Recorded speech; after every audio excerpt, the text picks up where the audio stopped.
Assalamualaikum warahmatullahi wabarakatuh. Perkenalkan, nama saya Rizka Amalia Firda, selaku Ketua Tim dari PHP2D BEM Fakultas Ekonomi dan Manajemen. Di sini saya akan menyampaikan penilaian kemajuan program yang mengangkat judul optimalisasi pengembangan UMKM berbasis teknologi dan bersertifikasi halal di Desa Cibanteng yang adaptif dan berdaya saing pada era new normal. Pertama, tingkat kesesuaian identifikasi permasalahan dengan metode dan ketercapaian tujuan. Permasalahan pertama adalah UMKM belum berkembang dan belum optimal. Dari seluruh program yang diajukan, sebanyak 60% program sudah terlaksana. Yang kedua, permasalahan kedua adalah angka pengangguran yang tinggi. Dari program yang diajukan, sebanyak 50% program sudah terlaksana. Dari permasalahan yang ketiga, yaitu teknologi yang belum memadai, sebanyak 100% program yang telah diajukan sudah terlaksana. Yang keempat, permasalahan keempat adalah jangkauan pemasaran yang belum luas. Dari seluruh program yang diajukan, sebanyak 83% program sudah terlaksana. Berikut adalah dokumentasi kegiatan. Selanjutnya adalah tingkat keberhasilan metode dalam mencapai tujuan, indikator keberhasilan, luaran wajib, dan luaran tambahan yang dapat dicapai. Tingkat keberhasilan metode dalam mencapai tujuan pertama adalah membentuk kelompok wirausaha muda, dan metode yang kami laksanakan secara luring. Yang kedua, menerapkan iptek yang diperoleh dari hasil perkuliahan dengan melaksanakan pelatihan-pelatihan dilakukan secara hybrid. Yang ketiga, adalah pengaplikasian teknologi dan kami laksanakan secara luring. Yang keempat, perluasan jangkauan pemasaran dilakukan secara hybrid. Yang kelima, pemrosesan UMKM agar bersertifikasi halal dilakukan secara hybrid. Selanjutnya adalah tingkat keberhasilan metode dalam mencapai indikator keberhasilan. Dari aspek pengetahuan, kami lakukan secara hybrid, sikap secara luring, aspek keterampilan secara luring, teknis dilakukan secara luring, kemudian dari aspek kelembagaan secara luring, usaha dari aspek usaha secara luring dan daring. Dan yang terakhir, keilmuan secara hybrid. Tingkat keberhasilan metode dalam mencapai luaran wajib dan luaran tambahan. Untuk luaran wajib sendiri, pembuatan manual panduan aplikasi teknologi produk dilakukan secara luring, publikasi media sosial dilakukan secara daring, video kreatif secara hybrid, pembuatan jurnal dilakukan secara daring, dan poster dilakukan secara daring.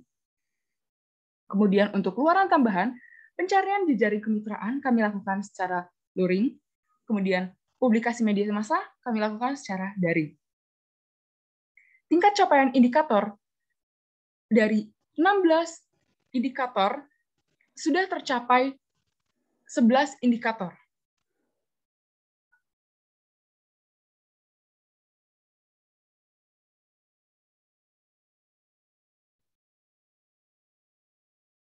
Selanjutnya, tingkat capaian luaran wajib dan tambahan.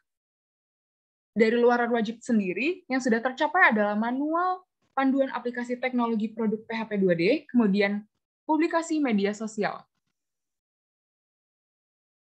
Dari luaran tambahan, telah terjalin jejaring kemitraan dan terpublikasinya program ke media massa. Berikut adalah bukti dokumentasi.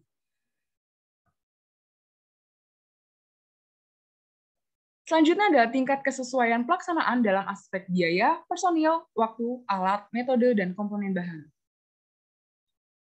Pertama dari biaya, total penyerapan dana sebesar Rp18.974.161. Dari segi personil, tim PHP2D BMFM diketuai oleh Rizka Amalia Firda, Wakil Ketua Muhammad Rafi, Sekretaris Ananda Putri, Bendahara Nurul Aulianisa, dan membawahi 5 divisi, yaitu pemberdayaan, produksi, pemasaran, manajemen acara, dan desain publikasi. Program PHP2D dilaksanakan setiap hari Minggu dan Sabtu dengan alokasi waktu 6-7 jam per hari. Dari 51 kegiatan yang terlaksana, alokasi waktu yang sudah dilakukan oleh tim sebanyak 124 jam 15 menit, dengan metode yang dilaksanakan secara luring, daring, maupun hybrid. Dari segi kekompakan tim, banyak sekali peran dosen pembimbing yang sudah dilaksanakan oleh dosen pembimbing kami, yaitu Ibu Farida Ratna, SEMM. Dan kami sudah melakukan bimbingan secara 4 kali hingga saat ini, dengan total 3 kali bimbingan secara online melalui aplikasi Zoom Meeting dan 1 kali bimbingan secara offline bersama dosen. Dari presentasi mahasiswa yang terlibat, kehadiran program luring dari 19 program yang dilaksanakan secara luring, kehadiran anggota PHP 2D sebanyak 72,3%. Kemudian dari program daring sebanyak 32 program, anggota PHP 2D hadir sebanyak 100%. Lanjut ke potensi keberlanjutan. Pertama, ada wirausaha muda. Nah, wirausaha muda ini tujuan utamanya dibentuk agar meningkatkan kemampuan serta pengetahuan pemuda-pemudi di desa dalam berwirausaha, sehingga dapat tercipta wirausahawan baru di desa. Sampai saat ini, anggota WM atau wirausaha muda terdiri dari 5 anggota, dan diharapkannya dapat menarik peminat pemuda lainnya seiring berjalannya program.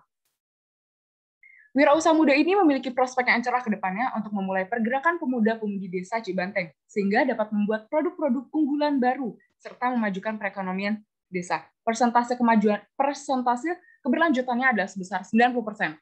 Selanjutnya adalah PIRT dan sertifikasi halal. Jadi, tim PHP 2D BMFM IPB telah mendaftarkan UMKM binaan untuk mengikuti PKP. Nah, PKP ini merupakan langkah awal UMKM binaan untuk mendapatkan sertifikasi PIRT.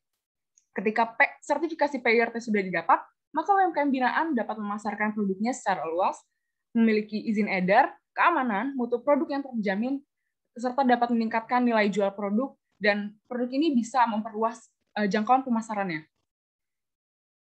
Nah, manfaat tersebut tentu akan meningkatkan daya saing dari UMKM tersebut. Nah, PKP ini akan dilakukan oleh UMKM pada tahun 2022. Hal ini dikarenakan adanya pandemi COVID yang menyebabkan UMKM binaan tidak dapat mengikuti penyuluhan di tahun ini. Atas dasar hal tersebut, maka program ini berpotensi untuk dilanjutkan. Persentase keberlanjutan program adalah sebesar 90%. Baik, sekian pemaparan penilaian kemajuan program dari tim PHP 2D BMFM IPB. Terima kasih atas perhatiannya. Wassalamualaikum warahmatullahi wabarakatuh.